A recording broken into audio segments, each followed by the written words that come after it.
Welcome to another episode of Roll or Die. Today we have for you another amazing grappler out of Adelaide. What is it with the Adelaide scene that's going on? We just keep bringing out these superstars, and today's guest is also one of them. He is the head coach at the MatLab Academy. You might have seen him on any number of shows that's been around the country over the last couple of years. His nickname is Batman, and he is Nick Hughes. Thanks for joining us, Nick. I'm so thankful that you guys have had me on. I was very flattered when you reached out to me. Obviously, you might know I have a podcast of my own called the Bat Phone Podcast. You know, I have to keep it on brand. And we're up to about 100 episodes right now. And the fact that you guys are up to 186 is absolutely awesome. I know how difficult it can be, not only with sourcing guests, but to keep the consistency and continuity going as well. And I'm just so sorry that you had to scrape the bottom of the barrel with me today. We had to get someone on. We tried to call the real Batman. We tried to call the real Batman. He wouldn't answer the bat phone, bro. So here you are. But I appreciate it. It's a different number. It's a different number. You gotta. So what's your? We're all about cross promotion on this show. So tell us about your podcast. I started the Bat Phone podcast basically, I think it was during or just after COVID. And essentially what was occurring is we were very disconnected from our community and we weren't having those opportunities to sit down and have conversations with each other. So really it just started as an excuse for me to talk to people in long form. And it really started something for the community because I was having guests on, you know, such as Tony Caruso and Brando and you know, a lot of people from the grappling community as well. It was slightly more MMA centric at the time, but it really started to highlight the personalities of the people. And as we know, with any type of media, sometimes when you're looking at a fight oriented media, you're just looking at a competitive snapshot in time of these people. So they're known as fighters, they're known as competitive grapplers, and that sometimes doesn't give the best depiction of who they are as people. And a nice little byproduct of the podcast is I got to find out more about my friends, and so did the rest of the community. So it sort of just kept going from there, and I'm really happy about it as well. And that's awesome. Actually, that's the intention of our podcast as well, is to kind of unearth great personalities in the jiu-jitsu community, not necessarily talk only about jiu-jitsu, even though we're a jiu-jitsu podcast. And we definitely feel like we're winning in that capacity. We're just like discovering so much about people all the time. Some of our guests keep coming back on and uncovering new parts of themselves, and it's a real privilege to kind of be on that journey with them. It's awesome. How many conspiracy theory guys have you had on so far? Oh, we keep that down. We keep that low. Are you a conspiracy theory guy? No, look, I'm not going to do it. I'm not going to do it. I'm not going to say no, but I'm not going to. Probably Frank Barker. We were just talking about Frank Barker. Oh, man. Before you. I think he's the closest we've got to a high-level conspiracy theorist. That's good. I won't mention the pyramids or anything like that. Awesome, man. So what about Batman? Where did Batman enter your life? It feels like it's like your Facebook profile picture is Batman. When you compete in BJJ, I think you're always wearing like Batman rashies and stuff. I've seen you around the traps. You're always like you are really got like taking on this persona, man. So how did this start? I think the best way to answer that is it started early. So like the first toys that I had as a child were Batman. The first comics that I started to read were Batman comics, and it just never stopped. I have a massive Batman collection at home of graphic novels and memorabilia.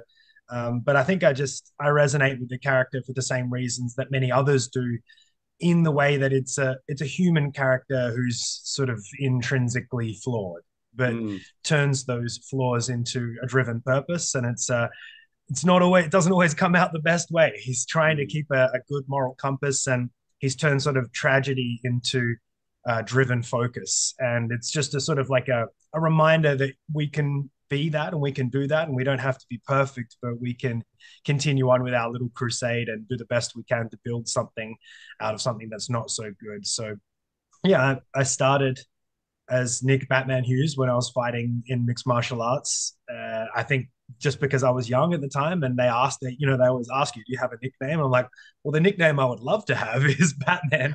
Not that anyone calls me that right now, Yeah. but that's sort of how it started. And then, I have Batman tattoos and Alfred on the inside of my arm, things like that. And to this day, I still read Batman comics, the single issue comics, and the Black Label editions that come out as well. Yeah. Brilliant. Man. Awesome, awesome. So you mentioned MMA, but before we go there, like tell us how you got into jiu-jitsu. What was your sort of intro to that?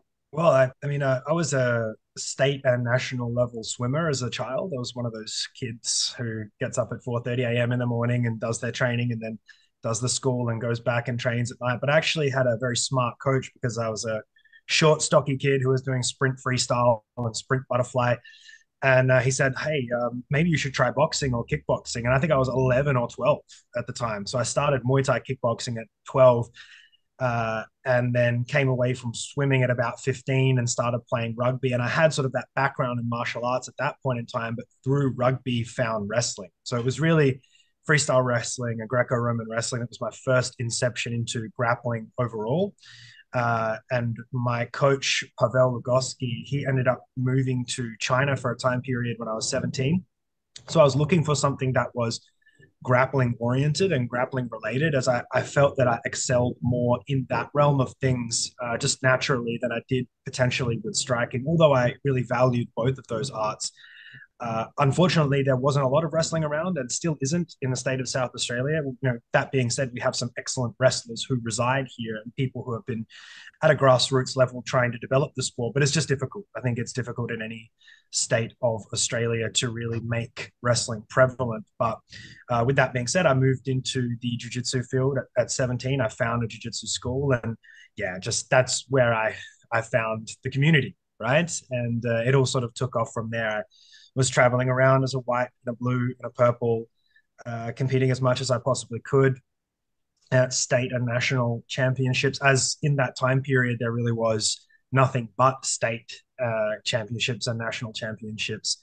So you just competed as much as you possibly could. And I went around the country and I kept running into people like Shane Suzuki at the time and just getting hammered, which was great for me.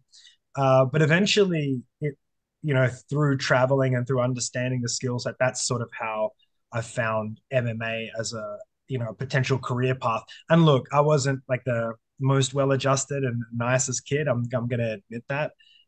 It's something drives you to that cage, and then whatever it was that drove you there, you start to figure a few things out through time about the reality of what fighting is and what mixed martial arts is and the perceived adversarialism versus the actual camaraderie and the actual respect that's involved.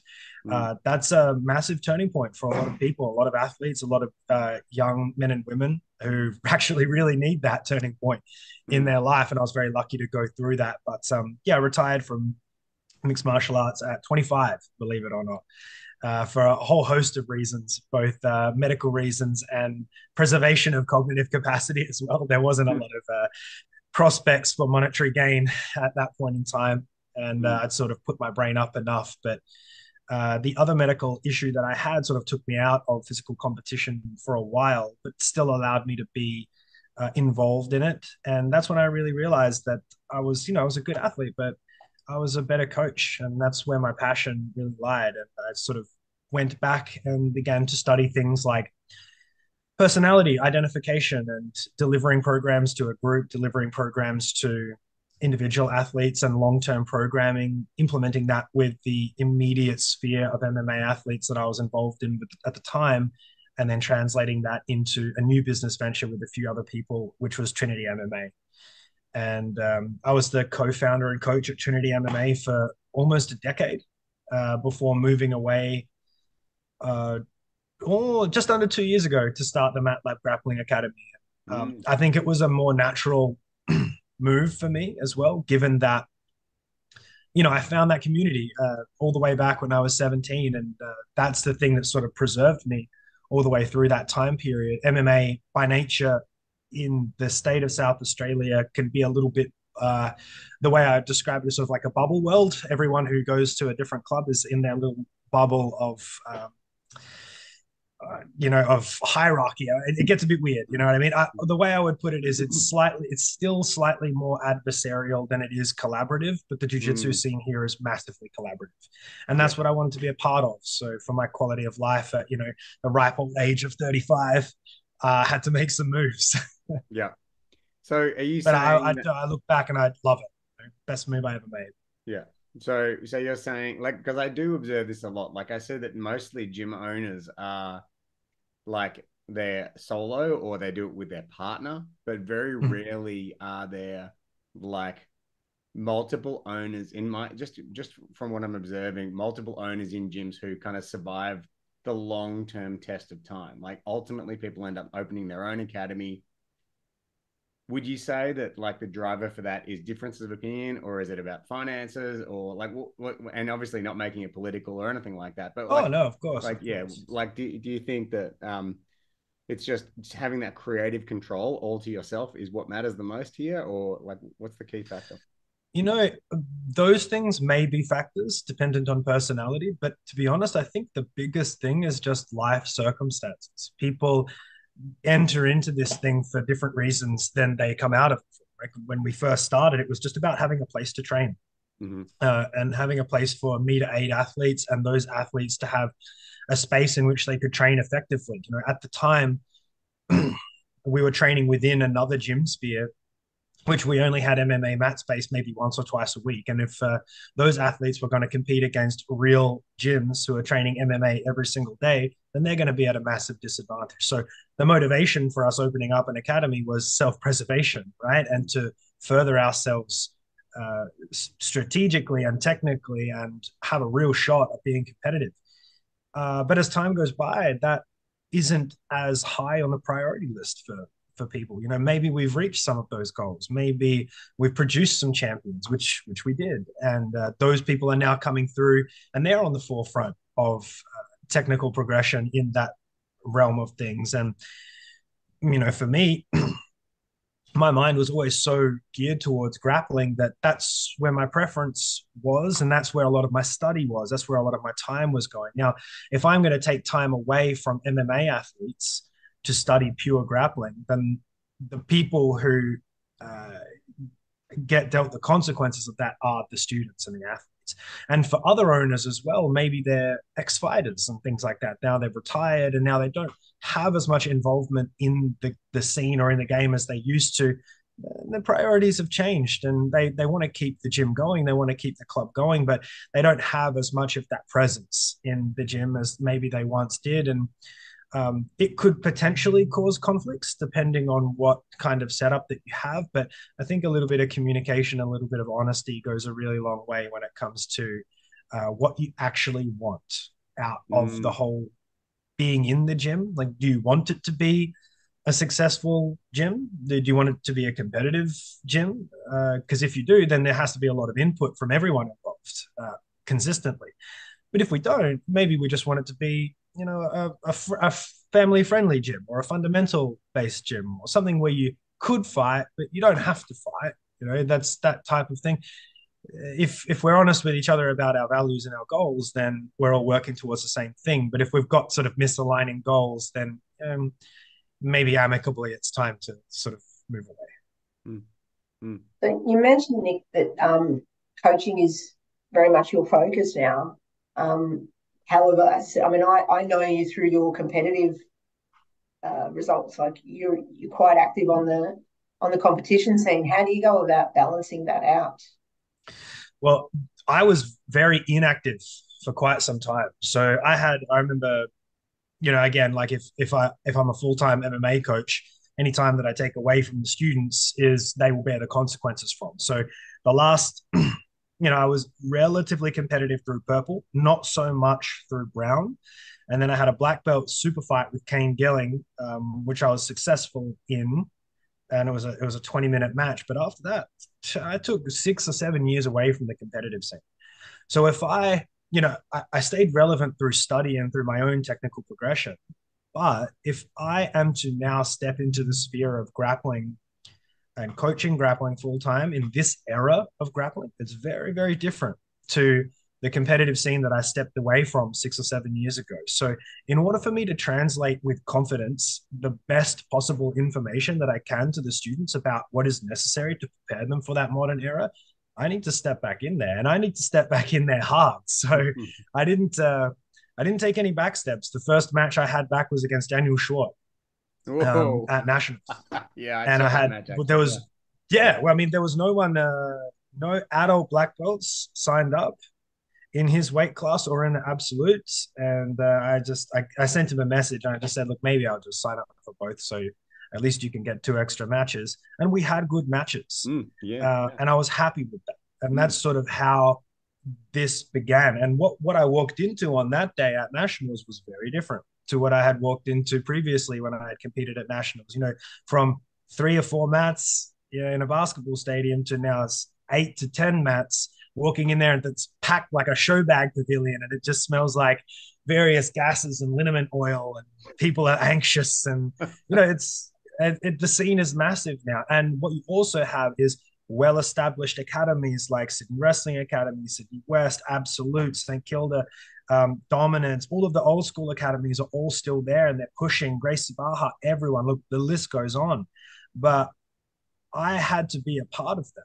I have to be a part of that in order to know that A, my skills are relevant, and B, I have an opportunity to progress those skills to maintain their relevancy. So yes, I've been a little bit more competitive recently, but it has all been in the act of trying to hunt down the best possible opportunities that I can. I did the same thing with the Sydney International. I saw Bob Frias's name in the bracket, and I thought, I am in a very unique position as a black belt to be able to step into that division outright. Just get, and who's not going to do that? Oh, I get to have a match with Bob Frias straight away. Cool. Of course I'm going to do that. And I'll reap the benefits, and I want my students to reap the benefits as well. But probably to answer the question more specifically, the way we've set up the programming and the structure is very much in line with the idea of a full-time training schedule and a full-time training academy. So we're all no gi. We don't do any gi now. So the schedule is set up with the Monday sessions being live drilling sessions and a competition rule set round session. So it's a little bit more, it's like we have technical themes. I run in a 4-week technical theme and a 5th week of revision. And the first session we do on the Monday is specific drilling of all of the positions that we've been working on throughout the technical theme. So you get a chance to drill live immediately. And then you get a chance to work on specific competition rule sets after that in live rounds. Tuesdays we have fundamental grappling and then wrestling at all levels, but even the wrestling is integrated, so you can't learn to sort of shoot a single or shoot a double in a world where you can't be guillotined. And then Wednesday is purposefully more low intensity because wrestling can become very high intensity. So it's a specialty session, usually a position study, followed by a guard systems class, which is purely guard centric. And then Thursday is the composite of Tuesday with the fundamental wrestling and then the all levels no-gi, which is where the more technical no-gi techniques come out.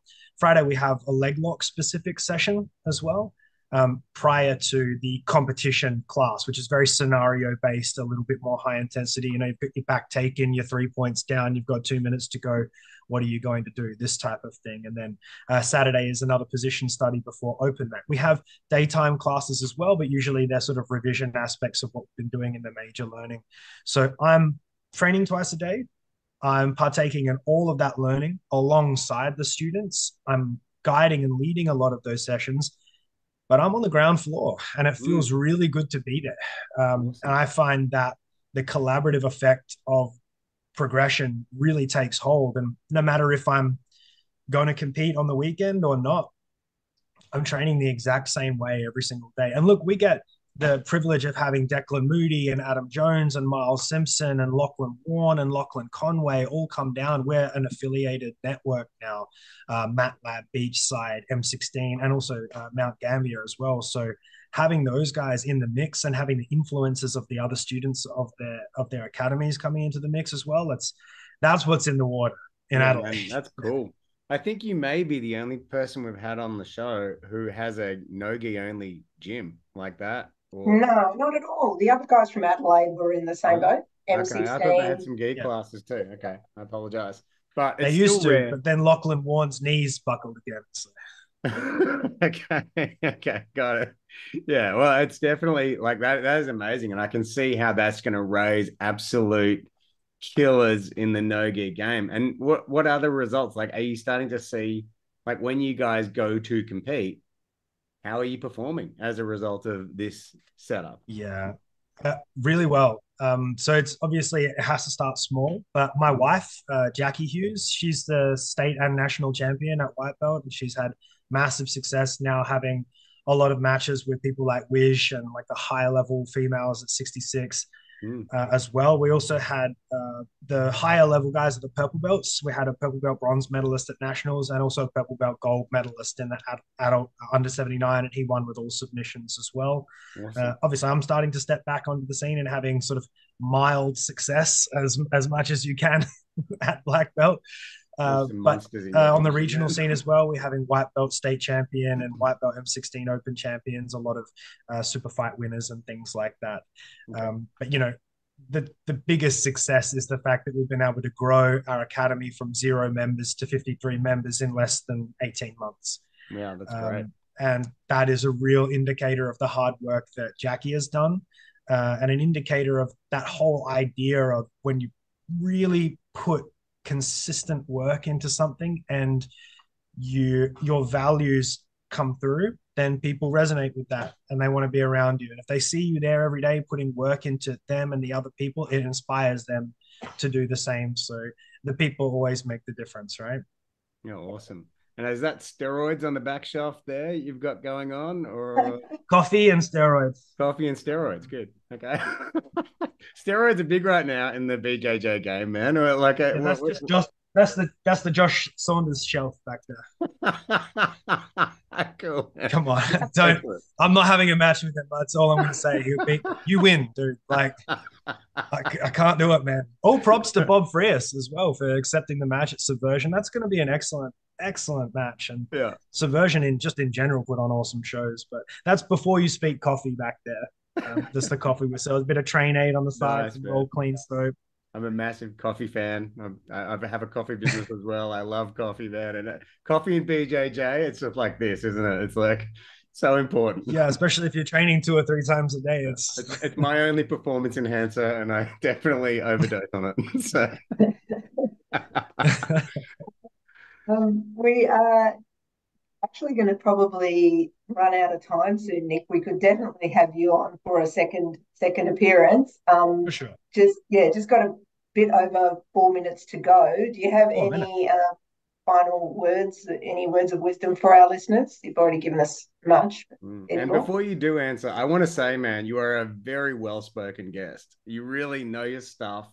You got a great tempo and cadence, man. I really enjoy. I could talk to you for a long time. I'm glad we're getting to know you. So yeah, the next 3 I really minutes appreciate are yours, brother. Oh, look, just thank you. Thank you for having me on. Thank you for doing what you do. As I said in the beginning, this is people think it's like, oh, just set up a Zoom meeting and have a bit of a chat, but it's a lot that goes into this. And being consistent in the realm of podcasting is a little bit difficult at the best of times. But I think the thanks goes to the idea that of why you're doing this as well. Thank you for putting all of these names out into the community and across Australia. And for those who are watching this, if you've listened this far, congratulations. You've listened to me waffle on consistently for about half an hour. The congratulations goes to you. But keep training, keep putting in the work, keep thinking about what you do. There's no better technique that anyone can teach you than your own problem solving and your own perspective. You are as valid as the person standing at the front of that class telling you what to do. Just never forget that, and one day you'll be that person too. Powerful, man. I think what you were saying as well about consistency, like with the podcast, I think that applies with jiu-jitsu as well, yeah? I don't know about you, but sometimes I see people kind of come in and like in a flurry and they're training, like 8 classes a week, 10 classes a week, but then they disappear. Personally, I just think you just need to be consistent. Just keep showing up, minimum 3 times a week. That's great. 4 times is probably better, but yeah, as long as you keep consistent, you're going to improve. So yeah. And jiu-jitsu is always going to be there for you. It's always going to be there for you. Acute consistency is twice a day, every day. Long-term consistency is twice a week for 2 to 3 years. Whichever camp you fall in, it's always going to be there. Beautiful, man. Well, 100%. thanks so much again for being on the show today, man. We No definitely problem. need to get you back on. And everybody, make sure you follow the MatLab And what's your podcast name again, Nick? The Bat Phone Podcast. the Keep it Bat on Phone brand. Podcast. I love it. Yeah. We'll put a Awesome. link for that on our show notes as well, so that people can get more listeners. But yeah, if you could help us to grow our little audience, that would be amazing. We'll have this out in a couple of Absolutely. weeks, and Absolutely. we look forward to seeing you on the mats in any shows or any other competition, and your team behind Pan you. packs this weekend. Pan packs will Yes, be there. Woo. All right, fantastic. brother. See you there. Cheers. Okay, take See ya. care. Bye. Bye.